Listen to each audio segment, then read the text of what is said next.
وعلى آله وصحبه أجمعين. رب اشرح لي صدري ويسر لي أمري واحلل عقدة من لساني يفقهوا قولي. أعوذ بالله من الشيطان الرجيم.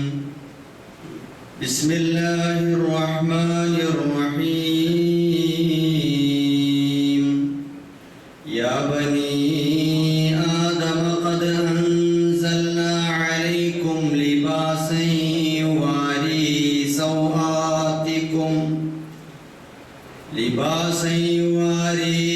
سوآتكم وريشا ولباس التقوى ذلك خير.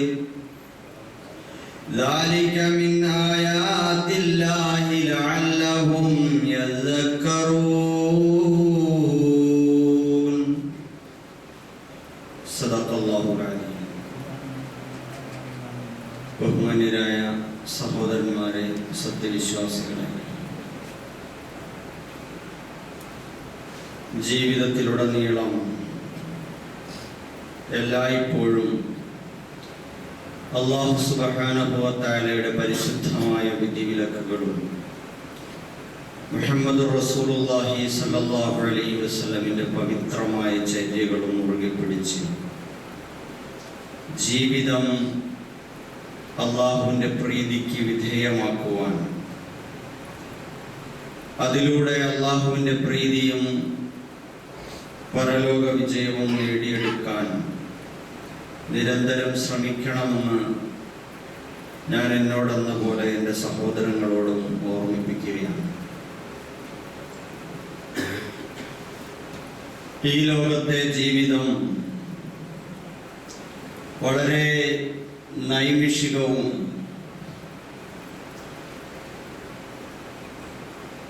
നാളുകൾ എണ്ണപ്പെട്ടതുമാണ്. നമ്മുടെ ജീവിതത്തിലെ മണിക്കൂറുകളും ദിവസങ്ങളും എണ്ണപ്പെട്ടതാണ്. കുറെ ഇങ്ങോട്ട് ജീവിച്ചു വന്നു,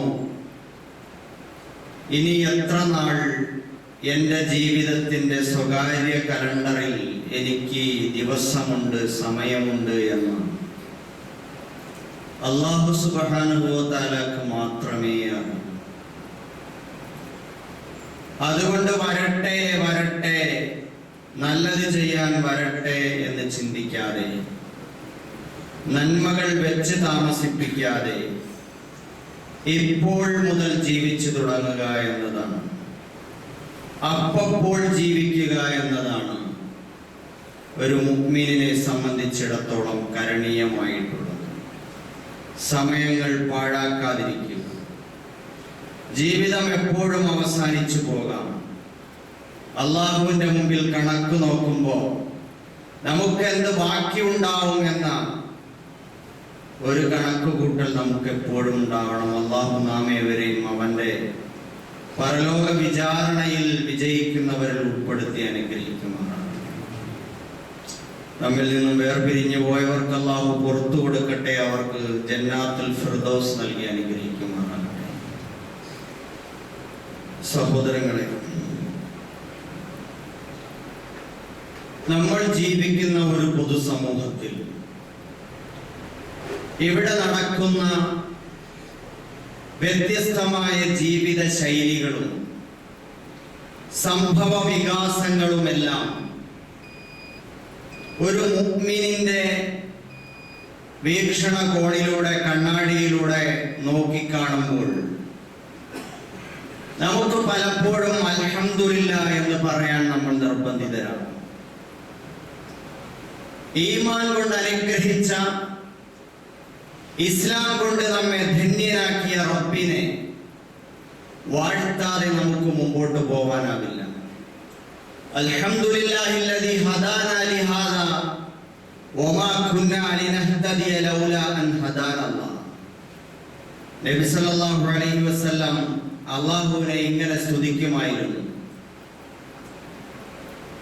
എന്നെ ഇസ്ലാമിലേക്ക് ഇസ്ലാം നൽകി, അള്ളാഹുവിന്റെ ദീന് നൽകി, എനിക്ക് നേർവഴി കാണിച്ച ആ പടച്ചവനാണ് സകല സ്തുതി പ്രതിസന്ധികളും.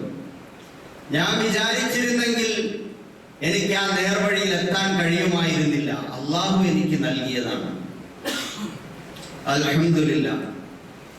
സഹോദരങ്ങളെ, ഇപ്പൊ അടുത്ത ദിവസം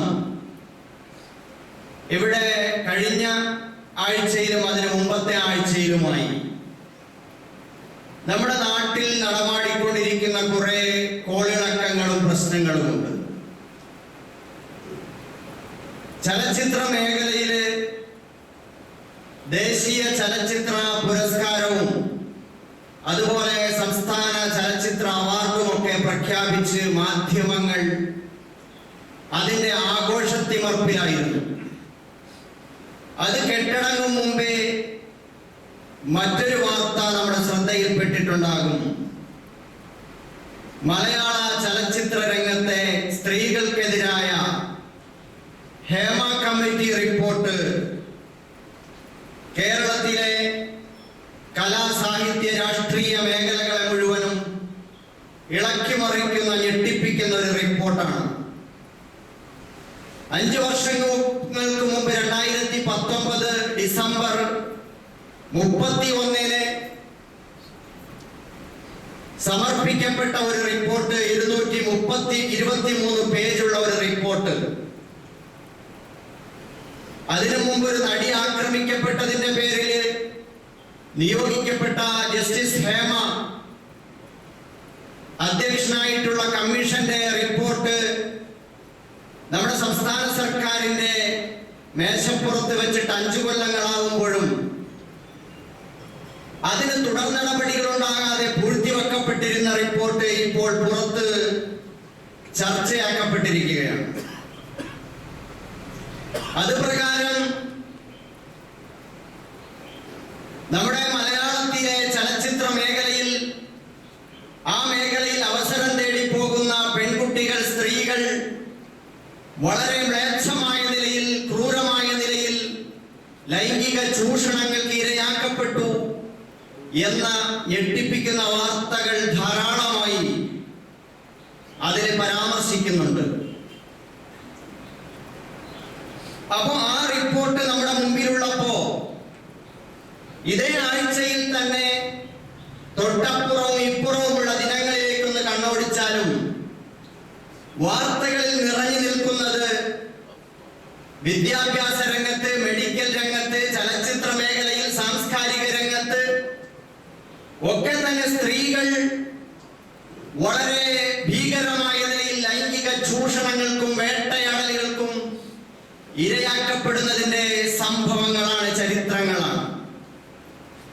കുറച്ചു മുമ്പാണ് മീ ടു ക്യാമ്പയിൻ എന്ന് പറഞ്ഞിട്ട് ഈ മേഖലയിൽ ചൂഷണം ചെയ്യപ്പെട്ട സ്ത്രീകളുടെ കഥകൾ അവർ പുറത്തുവിട്ടത്. ഇപ്പൊ ഈ കഴിഞ്ഞയാഴ്ച ഏതാനും ദിവസങ്ങൾക്ക് മുമ്പ് കൊൽക്കത്തയില് ഒരു വനിതാ ഡോക്ടർ, ഹൗസ് സർജൻസി ചെയ്തുകൊണ്ടിരുന്ന ഡോക്ടർ ക്രൂരമായ നിലയിൽ ബലാത്സംഗം ചെയ്യപ്പെട്ട് അവരെ കൊന്നുതള്ളി.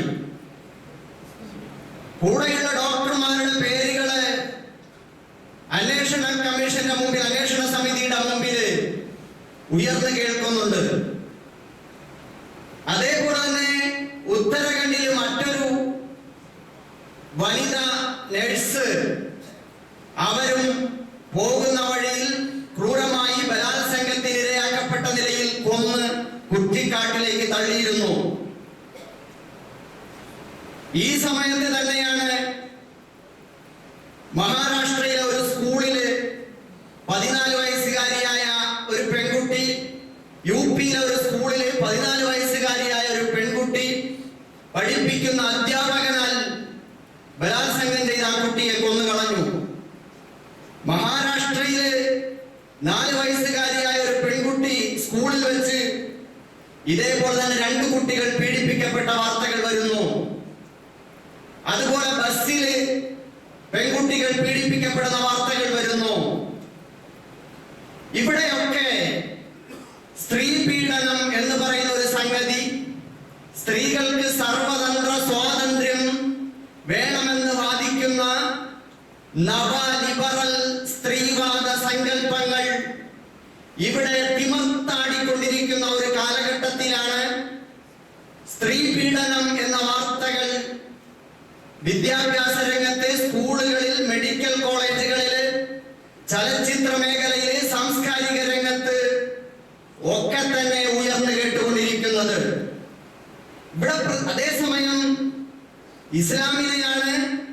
ഇസ്ലാമിനെതിരെയാണ് ഈ പറയപ്പെടുന്ന പുരോഗമനവാദികൾ, സ്ത്രീവാദികൾ, നവ ലിബറൽ ശക്തികൾ, ഭൗതികവാദികൾ ഇസ്ലാമിനെയാണ് നാഴികയ്ക്ക് 40 വട്ടം ആക്രമിച്ചുകൊണ്ടിരിക്കുന്നത്. പ്രാകൃതമായ 6-ാം നൂറ്റാണ്ടിലെ മുഹമ്മദിന്റെ കാടൻ സംസ്കാരം എന്ന് പറഞ്ഞുകൊണ്ട് ഇസ്ലാമിനെ പിശാചുവൽക്കരിക്കുകയും ഭ്രാന്തവൽക്കരിക്കുകയും അത് സ്ത്രീ വിരുദ്ധമാണെന്ന് പറഞ്ഞ് പതിപ്പിക്കാൻ ശ്രമിക്കുകയും ചെയ്യുന്ന ഇത്തരത്തിലുള്ള നവലിബറൽ, ഫെമിനിസ്റ്റ്, സ്ത്രീവാദ, പുരോഗമനവാദികൾ ഇവരൊക്കെ തന്നെ ഇപ്പോൾ പ്രതിക്കൂട്ടിലാവുകയാണ്.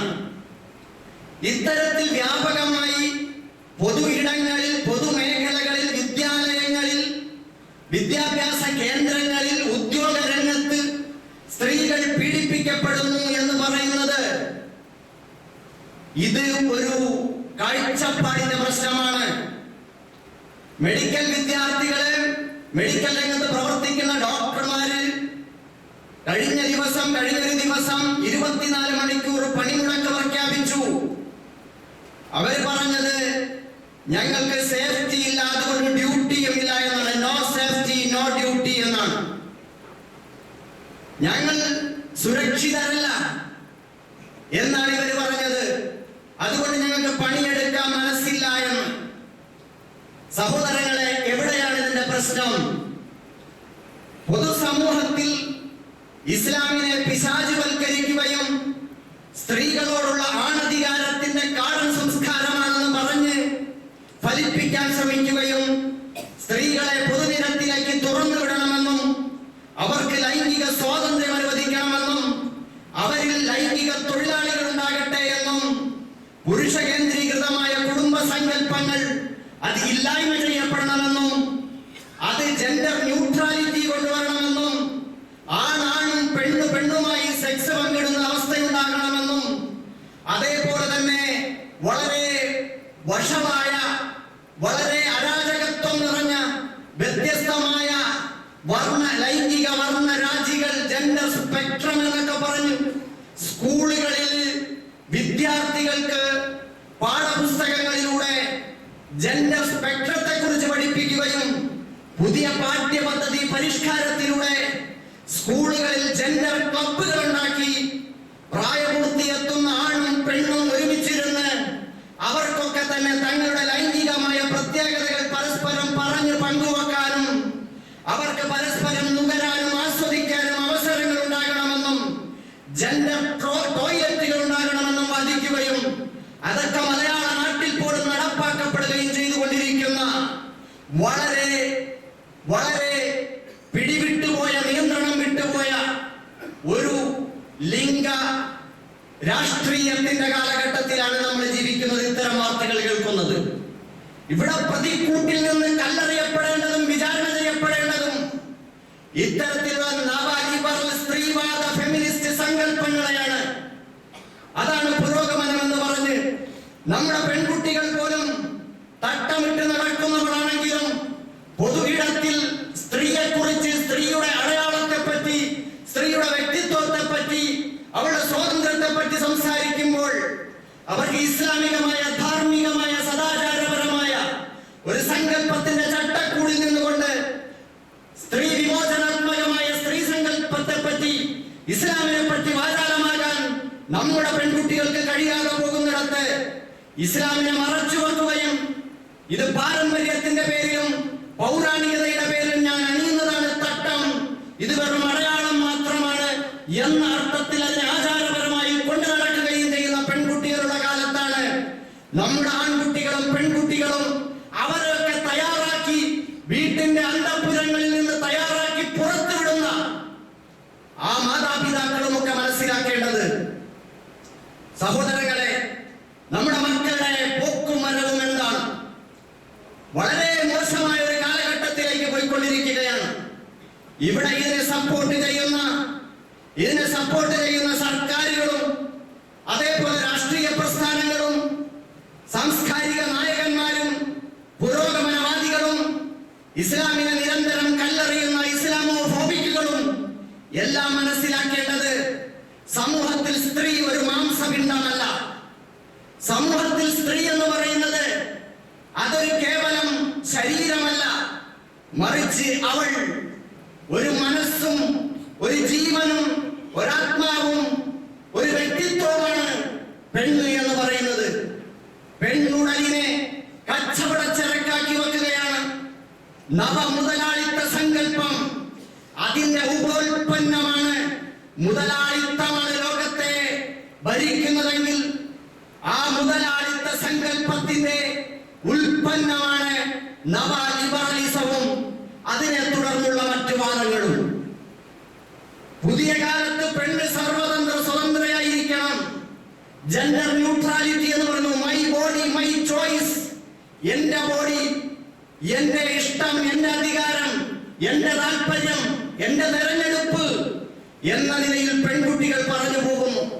ഏതെങ്കിലും ചാനലുകാരൻ ഒരു മൈക്കും പിടിച്ച് മുമ്പോട്ട് വന്നാൽ അവിടെ നിന്ന് മൂല്യവത്തായ ഒരു വിചാരം പറയാൻ, ഒരാശയം പങ്കുവെക്കാൻ നമ്മുടെ പെൺകുട്ടികൾക്ക് കഴിയാതെ പോകുന്ന കാലമാണിത്. സഹോദരന്മാരെ, ഈ കാണുന്ന ബസ്സിലും ട്രെയിനിലും പൊതു ഇടങ്ങളിലും ഇനി കേവലം തട്ടമിടുന്ന പെൺകുട്ടികളാണെങ്കിൽ പോലും പൊതുവെ കണ്ടുവരുന്ന പ്രവണത യാതൊരു സംസ്കാരവും അവർ പാലിക്കുന്നില്ല എന്നുള്ളതാണ്.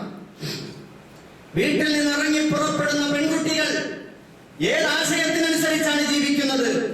ഇസ്ലാം മുമ്പോട്ട് വയ്ക്കുന്ന ഹിജാബിയൻ സംസ്കാരത്തിനനുസരിച്ചാണോ? അതല്ല, ഇവിടുത്തെ ജാഹിലിയ, ആധുനിക ജാഹിലിയത്തെ മുമ്പോട്ട് വയ്ക്കുന്ന തുറന്നിടൽ സംസ്കാരത്തിനനുസരിച്ചാണോ എന്ന് നമ്മൾ പരിശോധിക്കേണ്ടതുണ്ട്. സമൂഹത്തിൽ പരിശുദ്ധ ഇസ്ലാം പഠിപ്പിച്ചത് ഈ മുതലാളിത്ത സങ്കല്പം പറയുന്നത് പോലെയല്ല. ഇസ്ലാം പഠിപ്പിച്ചത് സ്ത്രീയെ ആദരിച്ച മതമാണ്. അല്ലാഹുവിന്റെ റസൂൽ സല്ലല്ലാഹു അലൈഹി വസല്ലം സ്ത്രീ വിമോചനത്തിന്റെ വിപ്ലവകാരിയായിരുന്നു. അല്ലാഹുവിന്റെ റസൂൽ സല്ലല്ലാഹു അലൈഹി വസല്ലമിനെ കല്ലെറിയുകയും അപഹസിക്കുകയും പ്രവാചകനെ കുറിച്ച് സ്ത്രീ വിരോധിയായി പറയുകയും ചെയ്യുമ്പോൾ നമ്മൾ മനസ്സിലാക്കണം, അന്നത്തെ കാലഘട്ടത്തിലെയും കവിതകളും അന്നത്തെ കാലഘട്ടത്തിലെ സാഹിത്യ രചനകളും അതിലൊക്കെയും പെണ്ണുകളായിരുന്നു, ഒരു സ്ത്രീ ശരീരമായിരുന്നു അന്നും അവരുടെ പ്രമേയം. അതിനെ വർണ്ണിക്കുകയും അതിനെ ഭോഗാസക്തിയോടെ സമീപിക്കുകയും ചെയ്യുന്ന ഒരു രീതിശാസ്ത്രമാണ് അന്നത്തെ സാഹിത്യ രംഗത്ത് അല്ലെങ്കിൽ കലാരംഗത്തുണ്ടായിരുന്നതെങ്കിൽ നഗ്നരായ നർത്തകിമാർക്ക് വേണ്ടി രാത്രികളിൽ സദസ്സുകൾ സംഘടിപ്പിക്കുന്ന, മദ്യസദസ്സുകൾ സംഘടിപ്പിക്കുന്ന നാട്ടിലെ മുഖ്യന്മാരും അതേപോലെ പുരോഹിതന്മാരും വലിയ വലിയ പ്രമുഖന്മാരും ഒക്കെ ഒത്തുകൂടി സ്ത്രീകളെ ആസ്വദിക്കുകയും ചെയ്യുന്ന ഒരു കാടൻ സംസ്കാരത്തിൽ നിന്നും കവിതയെ വിലക്കാതെ ആ സാഹിത്യത്തെയും കലയെയും നിലനിർത്തിക്കൊണ്ട് അള്ളാഹുവിന്റെ പ്രവാചകൻ മുഹമ്മദ് നബി സല്ലല്ലാഹു അലൈഹി വസല്ലം അവിടെ നിന്നും ഹിജാബ് കൊണ്ടുവരികയായിരുന്നു. ഹിജാബ് കൊണ്ടുവരുമ്പോ എന്താണ് ഉദ്ദേശിച്ചത്? നിങ്ങൾ സ്ത്രീകളെ ഒരു ശരീരമായി കാണുന്നുണ്ടെങ്കിൽ ആ ശരീരത്തെ മറച്ചു വെക്കണം, മറിച്ച് സ്ത്രീയെ നിങ്ങൾ കേന്ദ്ര പ്രമേയമാക്കണം. സ്ത്രീയെയാണ് നിങ്ങൾക്ക് വിഷയമാകേണ്ടത്, സ്ത്രീയുടെ ശരീരമല്ല. പരിശുദ്ധ ഖുർആൻ പറയുന്നത് നമുക്ക് കാണാമല്ലോ, യാ ബനി ആദം ഖദ് അൻസൽനാ അലൈക്കും ലിബാസൻ, ഹേ മനുഷ്യരെ, നിങ്ങൾക്ക് നാം വസ്ത്രം നിങ്ങൾക്ക് നൽകിയിരിക്കുന്നു. വസ്ത്രം എന്നത് മനുഷ്യന്റെ സംസ്കാരത്തിൽപ്പെട്ടതാണ്. എല്ലാ കാലഘട്ടത്തിലും എല്ലാ മത സമൂഹങ്ങളും വസ്ത്രം ധരിക്കുന്നവരാണ്. മൃഗങ്ങൾ അങ്ങനെയല്ല, ജന്തുക്കളും പ്രാണികളും പറവകളും അങ്ങനെയല്ല. അവരിൽ നിന്ന് വ്യത്യസ്തമായി മനുഷ്യർക്ക് ഒരു പ്രത്യേകതയുണ്ട്, വസ്ത്രം എന്ന ഒരു സംസ്കാരം. ലിബാസയുവാരി സൗആതികും, നിങ്ങളുടെ നഗ്നതകൾ മറയ്ക്കുന്ന വസ്ത്രം. വരീഷൻ, നിങ്ങൾക്ക് പ്രൗഢി നൽകുന്ന വസ്ത്രം. മനുഷ്യന് പ്രൗഢി നൽകുന്ന, മനുഷ്യന് നഗ്നത മറയ്ക്കുന്ന വസ്ത്രം. വലിബാസു തഖ്വ ദാലിക ഖൈർ. പക്ഷേ അതോടൊപ്പം അല്ലാഹു എടുത്തു പറയുന്നു, തഖ്വയുടെ, പടച്ചവന്റെ വിധിവിലക്കുകളെ ഏറ്റവും ഉദാത്തമായിട്ടുള്ളത്. ഇത് പടച്ചവന്റെ ദൃഷ്ടാന്തങ്ങളിൽപ്പെട്ടതാണ്, ചിന്തിക്കുന്നവർക്ക് അതിൽ പാഠമുണ്ട് എന്ന്. സഹോദരങ്ങളെ, ഇവിടെ വസ്ത്രം എന്ന് പറയുന്നത് മനുഷ്യന്റെ നഗ്നത മറയ്ക്കാനുള്ളതാണ്. പുരുഷ ശരീരത്തെ അപേക്ഷിച്ച് സ്ത്രീ ശരീരത്തിൽ നഗ്നാംശങ്ങൾ കൂടുതലാണ്. നഗ്നത എന്ന് പറയുന്നത് കൂടുതലാണ്. അതുകൊണ്ട് പുരുഷനേക്കാൾ കൂടുതൽ സ്ത്രീയുടെ നഗ്നത കുറെ കൂടി കൂടുതലായി മറയ്ക്കേണ്ടതുണ്ട്. ആ മറയ്ക്കുന്നതിലൂടെ സ്ത്രീകൾക്ക് എന്താണ് അവരുടെ നഗ്നത മറയ്ക്കുക, ആ വസ്ത്രം പ്രൗഢിയിലേണ്ടാവുക. അത് ഹിജാബ് ധരിക്കുക മാത്രമല്ല, മറിച്ച് ഇസ്ലാം പറയുന്നത് എന്താണ്? ഹിജാബ് ധരിക്കുക മാത്രമല്ല, അതിന്റെ സംസ്കാരം സ്വീകരിക്കണമെന്നാണ്. സംസ്കാരം. പരിശുദ്ധ ഖുർആൻ വീണ്ടും സൂറത്തുൽ നൂറിൽ പറയുന്നത് കാണാം. അവരുടെ അലങ്കാരങ്ങൾ അവർ പ്രകടമാക്കരുത്, വെളിപ്പെടുത്തരുത്, അവർ ഗോപ്യമാക്കി വെക്കണം. സ്വയം പ്രകടമാകുന്ന അനുവദിക്കപ്പെട്ട ഭാഗം ഒഴിച്ച്, മുഖവും മുൻകൈയും ഒഴികെ. പണ്ഡിതന്മാർ വ്യത്യസ്ത അഭിപ്രായങ്ങൾ പറയുന്നു. മുഖവും മുൻകൈയും ഒഴികെയുള്ള ഭാഗങ്ങൾ ശരീരം പൂർണ്ണമായി സ്ത്രീകൾ മറച്ചു വെക്കണം.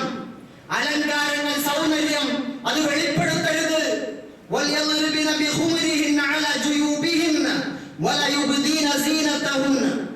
അവരുടെ ശിരോവസ്ത്രങ്ങൾ അവരുടെ മാറിടങ്ങളിലേക്ക് താഴ്ത്തിയിട്ട് കൊള്ളട്ടെ എന്ന് പരിശുദ്ധ ഖുർആൻ. സഹോദരങ്ങളെ, ശിരസ് മറയ്ക്കുക എന്ന് പറയുമ്പോ ആ ശിരസിൽ നിന്ന് തുടങ്ങി മാറിടത്തിലേക്ക് നീണ്ടു നിൽക്കുന്നതാണ് ഹിജാബ് എന്ന് പറയുന്നത്.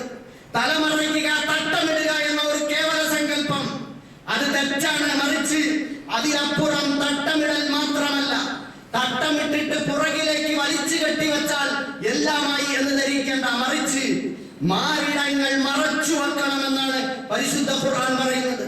ഇന്നത് പ്രകടമാക്കാൻ വേണ്ടിയാണ് വസ്ത്രം നിർമ്മിക്കുന്നത്. മുതലാളിത്ത സംസ്കാരത്തിന്റെ കമ്പോളങ്ങളിൽ ചുട്ടെടുക്കുന്ന വസ്ത്രങ്ങൾ മുമ്പും പിമ്പും നോക്കാതെ നമ്മൾ അതങ്ങെടുത്ത് ധരിക്കുകയാണ് നമ്മുടെ പെൺകുട്ടികൾ.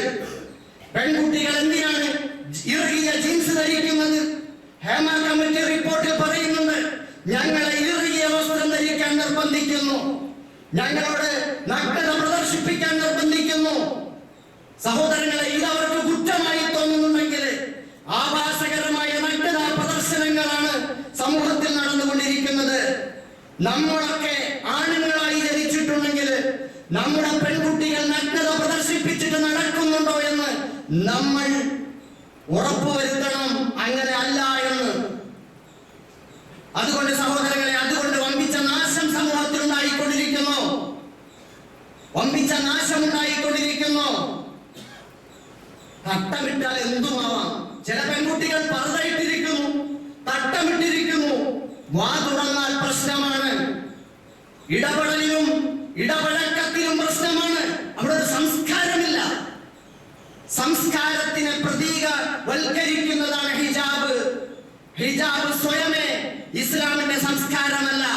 അതൊരു സംസ്കാരത്തെ പ്രതിനിധീകരിക്കുമ്പോഴാണ്, ഒരു സംസ്കാരത്തിന്റെ അടയാളമാകുമ്പോഴാണ് ഹിജാബ് ഹിജാബാകുന്നത് എന്ന് നമ്മൾ മനസ്സിലാക്കേണ്ടതുണ്ട്. വർത്തമാനം പറയാൻ അറിയാത്ത, അശ്ലീലത പറയുന്ന,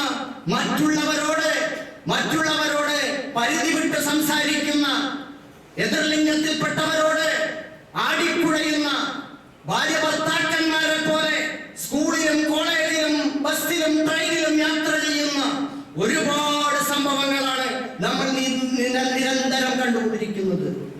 അതുകൊണ്ട് സഹോദരന്മാരെ, ആ മേഖലയിൽ നമുക്ക് കൂടുതൽ ശ്രദ്ധ വേണം. നമുക്കാണ് നമ്മുടെ സംസ്കാരത്തെ മുറുകെ പിടിച്ചുകൊണ്ട് ലോകത്തിന് മാതൃക കാണിക്കാൻ പറ്റുന്നത്. പ്രവാചകൻ സല്ലല്ലാഹു അലൈഹി വസല്ലം പറഞ്ഞത് എന്താ? ഒരു പെണ്ണാരാണ്? ഈ മുതലാളിത്തത്തിന്റെ കമ്പോളത്തിൽ പെണ്ണിന്റെ ഉടല് വേണം. എല്ലാ വിൽപ്പന ചരക്കുകൾ നിങ്ങൾ നോക്കൂ. ഏത് സാധനം വിൽപ്പനയ്ക്ക് വെച്ചാലും ഡിസ്പ്ലേ വേണ്ടേ? അവിടെയെല്ലാം നിങ്ങൾ കമ്പോളത്തിൽ നേന്ത്രക്കായ വിൽക്കണമെങ്കിൽ, ആപ്പിൾ വിൽക്കണമെങ്കിൽ, മാമ്പഴം വിൽക്കണമെങ്കിൽ ഷോപ്പിന്റെ ഉള്ളിൽ വെച്ചാൽ പറ്റില്ല. ഇത് പുറത്തേക്ക് എടുത്ത് പ്രദർശിപ്പിക്കണം. അത് ഏറ്റവും ആളുകൾക്ക് കാണാൻ പറ്റുന്ന നിലയിൽ വെക്കണം.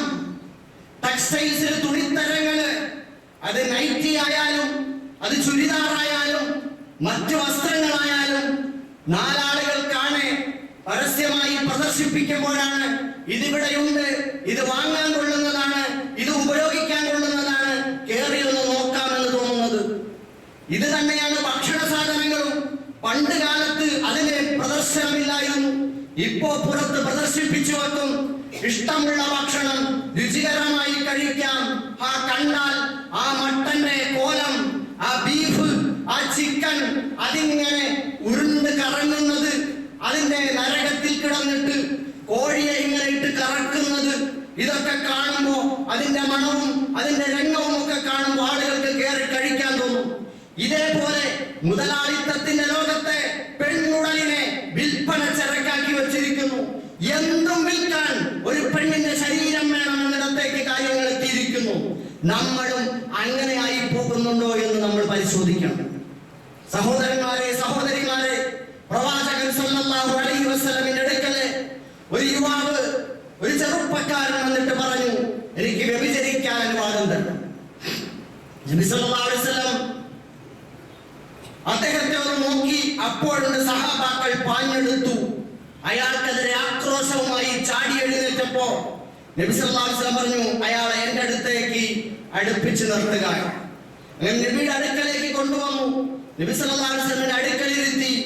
നബി വളരെ ശാന്തമായി പുഞ്ചിരിച്ചുകൊണ്ട് ആ മനുഷ്യന്റെ മുഖത്ത് നോക്കിയിട്ട് ചോദിച്ചു, ഉമ്മയുണ്ടോ നിനക്ക്? അതെ. ആ ഉമ്മയെ വ്യഭിചരിക്കാൻ ആരെങ്കിലും വ്യഭിചരിക്കുന്നത് നിനക്ക് ഇഷ്ടമാകുമോ? അല്ലാഹുവിന്റെ റസൂലേ, അങ്ങേക്ക് സമർപ്പണം, ഒരിക്കലും ഞാൻ ഇഷ്ടപ്പെടുകയില്ല. അപ്പോൾ നബി സല്ലല്ലാഹു അലൈഹി വസല്ലം പറഞ്ഞു, ഇതേപോലെയാണ് ജനങ്ങളും. ആരും തന്നെ അവരെ ഉമ്മയെ വ്യഭിചരിക്കാൻ ഇഷ്ടപ്പെടുകയില്ല. നീ വ്യഭിചരിക്കാൻ പോകുന്ന ആള് മറ്റവരുടെ ഉമ്മയായിരിക്കാം. ആരും അവരുടെ ഉമ്മയെ വ്യഭിചരിക്കാൻ ഇഷ്ടപ്പെടൂല. വീണ്ടും നബി സല്ലല്ലാഹു അലൈഹി വസല്ലം ചോദിച്ചു, നിനക്ക് മകളുണ്ടോ? ഉണ്ട് നബിയെ. ആ മകളെ വേറൊരാൾ വന്ന് വ്യഭിചരിക്കുന്നത് നീ ഇഷ്ടപ്പെടുവോ?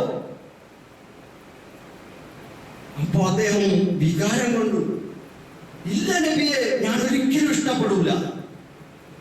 എങ്കിലും നീ വ്യഭിചരിക്കാൻ പോകുന്ന ആ സ്ത്രീ ഉണ്ടല്ലോ, ആ കുട്ടി വേറൊരാളുടെ മകളായിരിക്കും.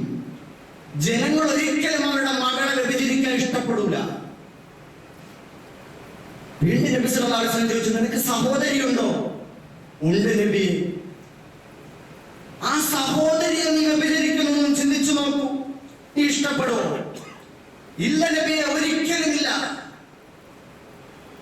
എന്നാല് ആ നീ വ്യഭിചരിക്കാൻ പോകുന്ന സ്ത്രീ ഉണ്ടല്ലോ, വേറൊരാളുടെ സഹോദരിയായിരിക്കും. ജനങ്ങൾ ആരും തന്നെ അവരുടെ സഹോദരിയെ വ്യഭിചരിക്കാൻ ഇഷ്ടപ്പെടൂല.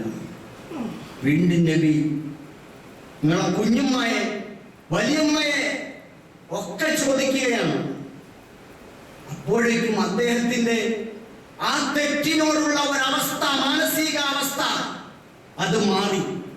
സമൂഹത്തിന് മുഴുവൻ വെറും പെണ്ണുടലുകളല്ല, വെറും ഭോഗക്കാഴ്ചക്കുള്ള ശരീരമല്ല, ഭോഗിക്കാനുള്ള വസ്തുവല്ല പെണ്ണ്, മറിച്ച് ഒരു സ്ത്രീയെ കണ്ടാൽ അവളെന്റെ ഉമ്മയാണ്, അല്ലെങ്കിൽ മറ്റൊരാളുടെ ഉമ്മയാണ്.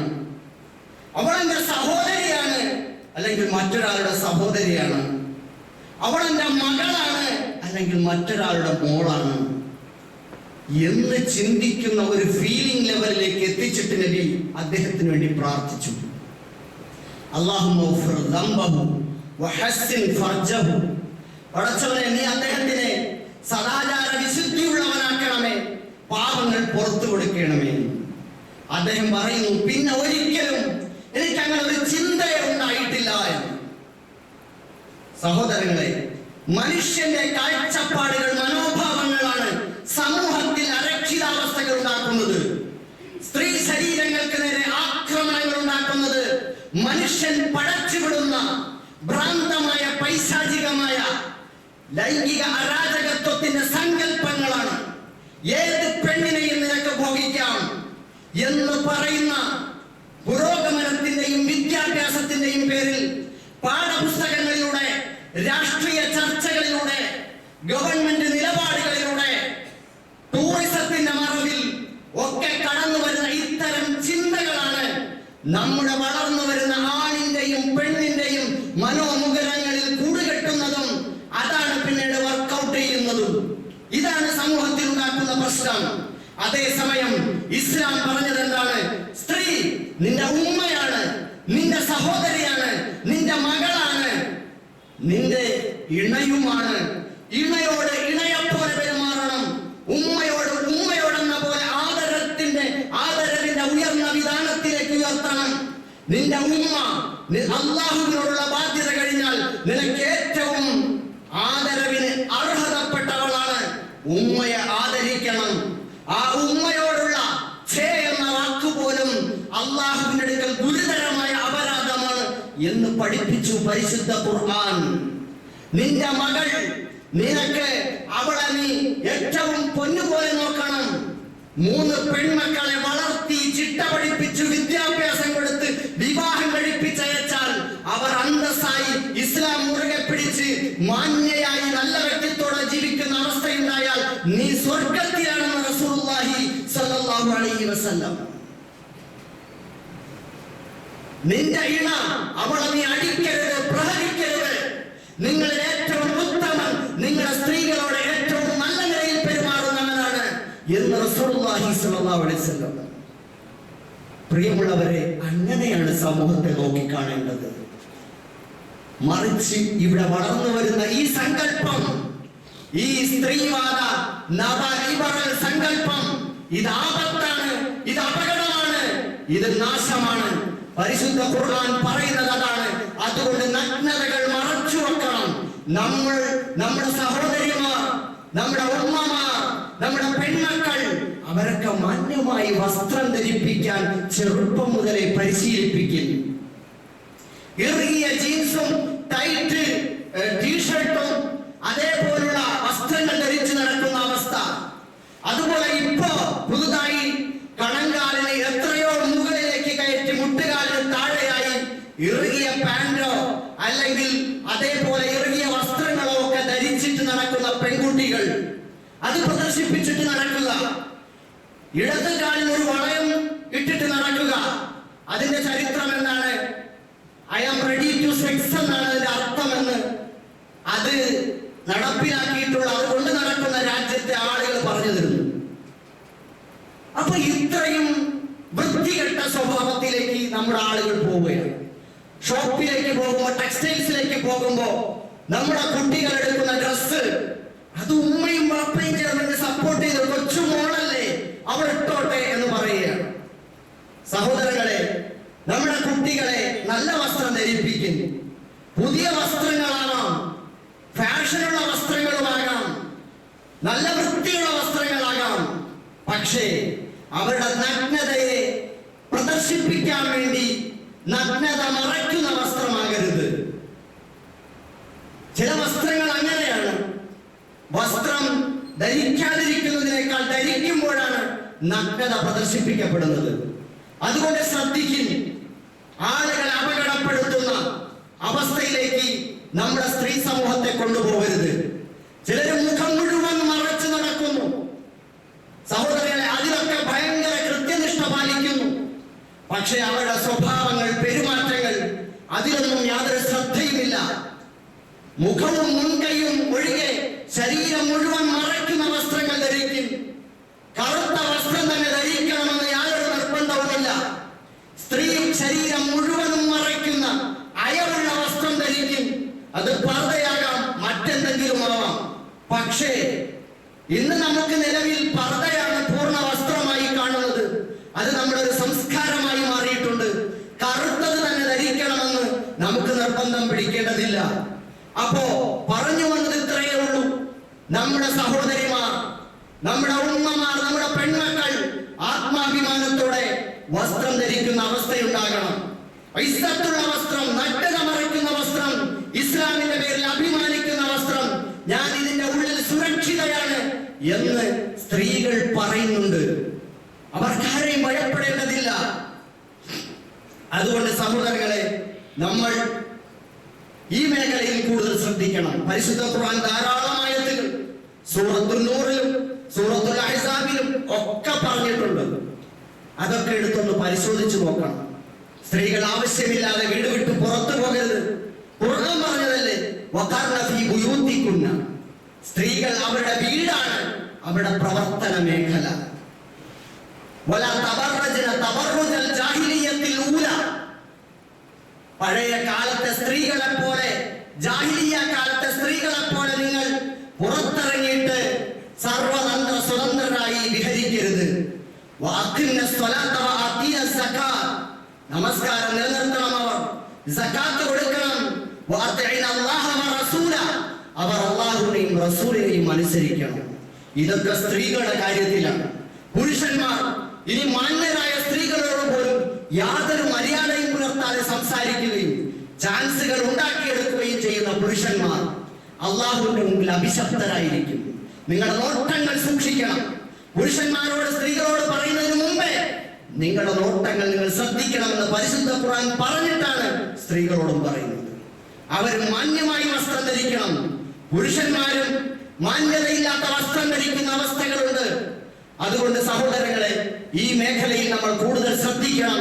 ഒരു വസ്ത്രത്തെ കുറിച്ചല്ല പറഞ്ഞത്, സ്ത്രീ ശരീരം അത് ഒരിക്കലും മറ്റുള്ളവർക്ക് മുമ്പിൽ സൗന്ദര്യം പ്രദർശിപ്പിച്ച് അവരെ ഒരു കമ്പോള സംസ്കാരത്തിലേക്ക് കൊണ്ടുവരാനുള്ളതല്ല.